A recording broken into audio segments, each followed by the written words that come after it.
Here we go. Well, hello there. How is everyone? I hope you are all well on this terrific Tuesday. Terrific Tuesday. Is it terrific?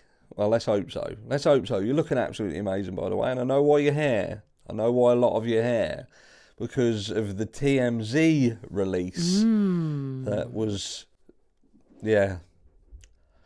We got some things to talk about with this article. Because, look, I know that early on, I kind of thought to myself, you know what, this reeks of Liam Payne being shut in the room and trying to escape and falling.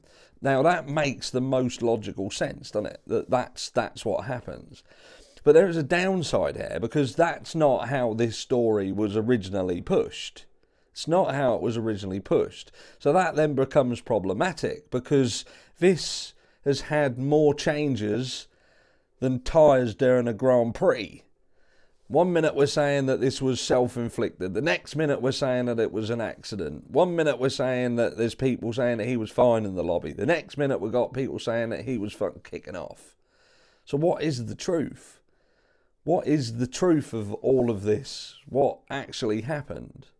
But let's just look at some of the things, right? Because this is what we're now trying to push then. This is the current narrative, because the original ones fucking fall flat on their face.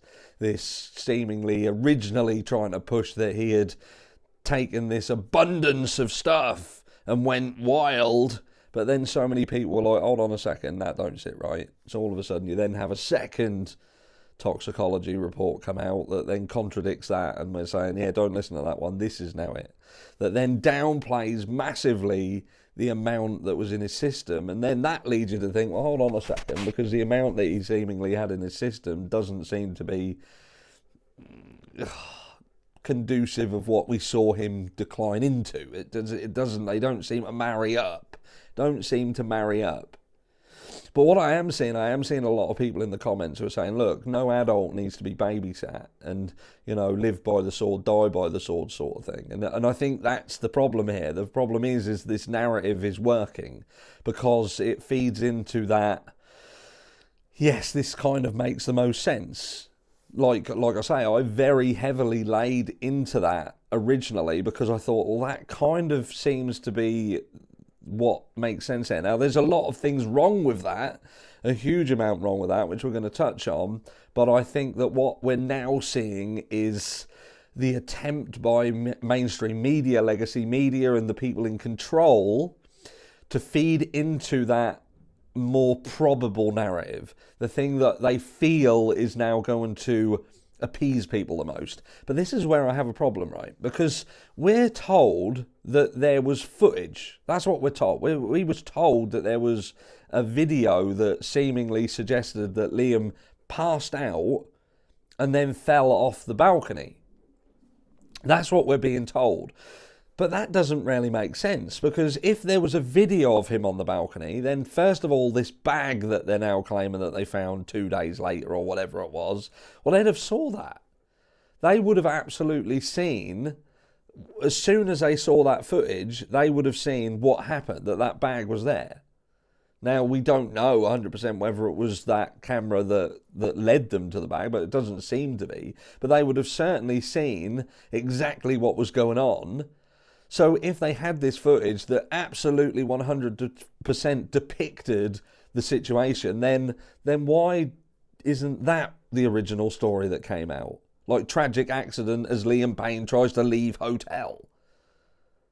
Why wasn't that the original story that came out? And I'll tell you why, because it likely wasn't the original story. And because there's now been so many different things that have changed and been span about, you then have to question the authenticity of this latest claim. Because let's put it into context here. So what we're saying is Liam Payne is in the hotel and he's kicking off, apparently. He's kicking off to the point where he's convulsing on the floor. To the point where he is then manhandled and taken back up to his room and pushed into the room. Get into the room. To which he is supposed to then think, I'm not fucking staying in this room. I'm getting a bag. So he's that fucked, by the way, that he then thinks, right, I'm going to get my bag, my little bag, and I'm going to put that on. I'm going to get my hat, because I want my fucking hat. I'm going to get another bag that I'm going to load that up with stuff. And then I'm going to go to the balcony. I'm going to somehow, because I can imagine nine times out of 10 that bag would have ended up by the pool. But he's managed to somehow get over the balcony and swing the bag into a balcony underneath where he's standing, which is taking some fucking skill. You try and do it. You try and do it. Next time, you'd have to be careful there, because you could cause an injury to someone if you miss. But I wonder how easy it is to get a bag and actually, because that weren't like long strap, that was like a leather holder with them rounded handles. I wonder how he'd have actually got it and threw it under himself. That's some skill. I'm telling you, that's some skill. So he managed to do that, and then what we're saying then, he obviously climbs over the railing, loses his footing as he's on his way down. But I'm thinking to myself, right, so once you're on the outside of that railing, because it looks pretty straightforward to me, he could have shimmied along to the end, but he's fell away from the building, like quite far away from the building. It's not like he's collapsed like they tried to originally push. So he's collapsed. So again, like I say, you just fall down like a fucking slinky, wouldn't you? Your legs would go out from under you and you would literally shit cut. So even if he's on the other side of the railing then, and we go down the route of he fainted, then he's fallen straight. And that ain't what happened. He's jettisoned out and away from the building, which isn't, again, marrying up with the story. And then we have 25 injuries, which I have kind of played devil's advocate with this, because I've said, you know, you can fall from a relatively small height and end up with 2 or 3 different injuries just from, you know, our daughter fell off her stool while pissing about in a bedroom and ends up with 2 breaks in her arm. So it can happen. So 25 injuries fallen from a balcony, 45 feet or whatever it was, travelling at approximately 30 mile an hour if you take into consideration the acceleration through the air and what speed you're going to be going through that time, and then hitting the ground. Is it conducive of that many? I know people who have fallen that high and not ended up with that many injuries. There's people who have probably fallen and ended up with no injuries from that height. It's not a massive, massive height. And there is a roof terrace as well. So you wonder whether he fell from a height higher than what they're trying to suggest.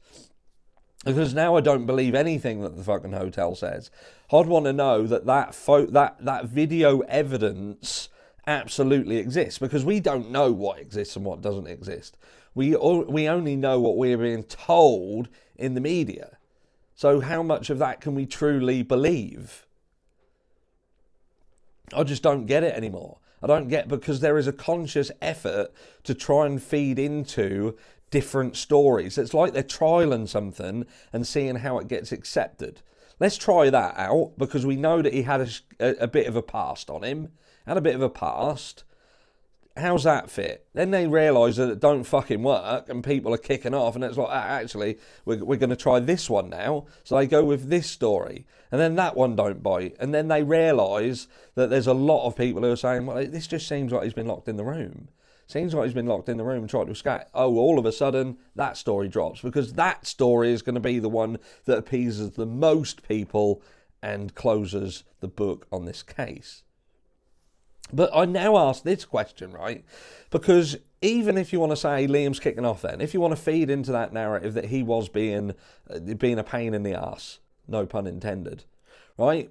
So he's in the lobby and they think, in what fucking world do they think, oh, I know what we'll do. We'll take him back into the hotel, into a room, up on a 3rd floor with a balcony. I don't even understand that.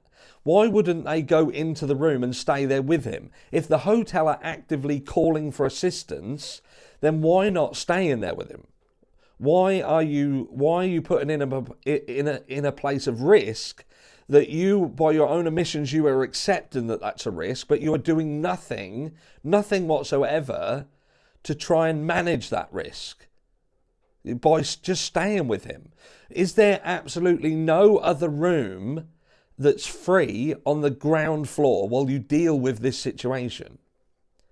There must be lots of rooms that they have access to. Even if there's a room that belongs to another person on the ground floor, the hotel have access to them rooms. So they could have temporarily put him in a room on the floor and then called for assistance.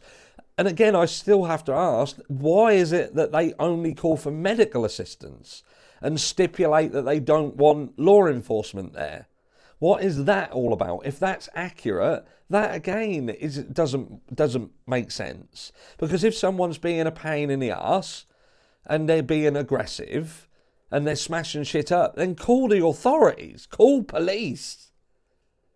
Pin him down, hold him, restrain him, and call law enforcement and have them deal with it.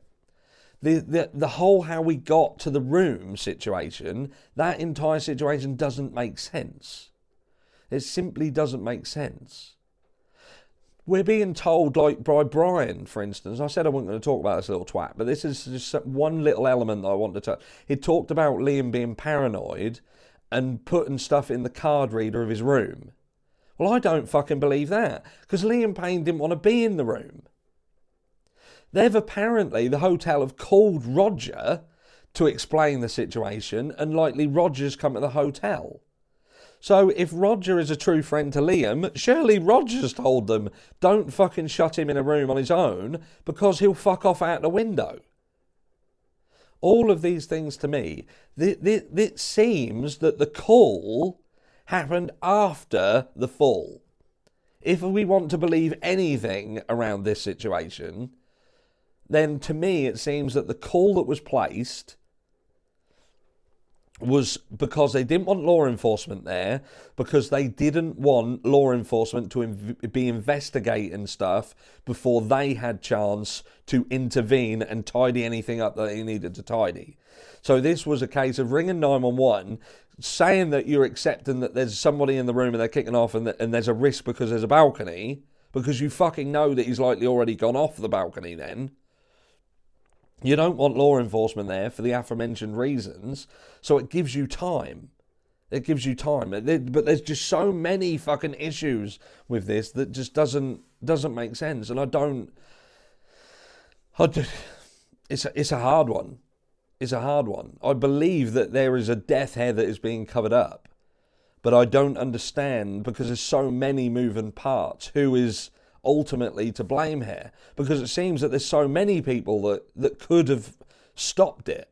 And I don't know whether we're getting blinded by the frustration that this seems to be a tragic event that could have been prevented, and we're angry because you look at Kate, for instance, and you say, why did you fuck off then and leave him, and then subsequently he dies like 2 days later or whatever? What happened there? Are we just saying that she'd had enough, but everything was fine and kosher, but then he descends very quickly into this chaos? So then that brings you into Roger then. So you're thinking, right, so you're supposed to be a friend. You're supposed to be his fucking go-to person. You've been there to help him, protect him, to stop him being hurt, and you've showed worry and concern for him previously. But seemingly that doesn't fit in with this story, because you've come to the hotel 3 times by your own admission. But what have you done there? What has been the point of those 3 times? Were they to help and assist? Did you not? Because again, we get this story that he seemingly left 40 minutes before Liam falls, and he's fine. He's saying he's fine. But then we've got the hotel on the flip side of that coin showing images of him being fucking carried, manhandled through the lobby. So nobody seems to be telling the truth. But this article, to me, just seems like another attempt to try to appease. Because ultimately, people are watching. People are going to be looking, and people are going to be wanting answers, and they're going to be looking for answers that make sense. But the downside is they've had too many shots at the board and missed. And now when you swing round to this, And yes, this is a situation that makes sense because it's what I very, very first went to. And I think to myself, this was negligence. This was commercial negligence. This hotel made a fatal error of putting Liam Payne in a room when he was somebody who was, we're told, was someone who would try to frequently leave. But let's not make no bones about it as well. This was going back to when Liam Payne was trying to evade people, that he would actively try and leave hotel rooms. So if he was trying to dodge his security and stuff like that. So who was Liam Payne trying to dodge for a start? You could argue that he's trying to dodge the hotel, but he's not trying to sneak out. Which feeds into that, okay, so somebody over the other side of the hotel in this room are saying that they hear shouting and screaming like almost animalistic. So I question this. So this then feeds into, they're trapping him in the room and holding the door shut, and he's on the other side of the door saying, let me fucking out of the room. So then I question, so was it suppressed that the person who heard these noises, why didn't he turn around and say, I heard Liam Payne screaming and kicking off because the hotel people were holding him in the fucking room. They wouldn't let him out, and he was trying to get out. He's kicking and punching the fucking door and shouting, let me fucking out. And they won't let him out. Because that, surely, is what's going on there, if you want to believe some of these things that are happening on the peripheral of this case. So we're already seeing the potential that things are being suppressed. And if they're suppressing information, then surely they can be injecting things into the conversation that aren't true. That are falsities, like the women and Liam Payne having a conversation with people about money that tries to then feed into, was this retaliation? This isn't the hotel's fault. This is he probably got himself into shit and someone's got involved. Do you know what I mean? They've tried so hard to distance themselves from something that they've fucked up. They've hugely, hugely fucked up. So I ask, I'll end with this. Do you think that this is, as we originally thought, that this is Liam Payne in a situation where he's gone to this hotel for some fucking unbeknownst reason? And I still question that. I still question the authenticity of Roger Norris. I question that because it seems that as soon as Kate's out the way, this descent into chaos happens. And if you've got Rogelio Norris, and I get it, people have turned around and said, well, nobody needs to babysit an adult, live by the sword and die by the sword and all that. I get it, but you're a twat. Because you clearly don't care about anybody enough to think, okay, if I know that someone struggles with stuff and I know that they're recovering, then fuck them. That's your mentality. But not everybody has that mentality. Some people care about people. And some people who know that people have suffered and they struggle, they want to help. They want to do things to make sure that these people are okay. Just because you're not one of them, that's on you, boo. Do you know what I mean? But with respect of Rogelio Norris, I can't quite place him because I just think to myself, you're there, but what are you doing? What is your point here? What are you doing? So I think to myself, so what are we saying? Liam Payne goes to this hotel, he gets absolutely smashed to bits. The hotel don't really know how to handle it, put him in his room, and it leads to this. Is that what we're saying? So then I put the finger on Rogelio Norris and say, okay, so was this situation based off his prior knowledge of how Liam Payne would react, and Rogelio Norris knowing the likelihood of this hotel being one that he could do this to Liam? And again, I'm going down the route of tinfoil hat, I think some of you are going to say. So again, I say, was this a manufactured situation that somebody knew could lead to a tragic incident and they knew that the hotel would likely fall in line and act accordingly? They would help push this along because perhaps they're just incompetent. Perhaps they're just fucking useless. Perhaps what happened at this hotel absolutely wouldn't happen at another hotel, because they would have just dealt with the entire situation completely different. Because let's make no bones about it, if the hotel would have dealt with this situation differently, then Liam would still be alive. But then you have to question, so if Rogelio Norris truly was a friend and an advocate for Liam and had have utilised these times coming backwards and forwards to the hotel for good, then would Liam still be alive? If Kate hadn't have left Liam, 4 days before they were due to leave anyway, 4 or 5 days, I think he was due to get his stamp on Friday, she left, would Liam still be alive? And I know it's harsh to ask these questions, but something don't sit right here. Something don't sit right. And I still feel that there are people around this situation that there is a potential that they knew that if they just pushed the right buttons, this is the likely outcome. Let me know what you think. Do you believe what's being said, or do you feel that there's more to it? And if you do, what do you actually think is going on here? I'll catch you all in video 2 later today.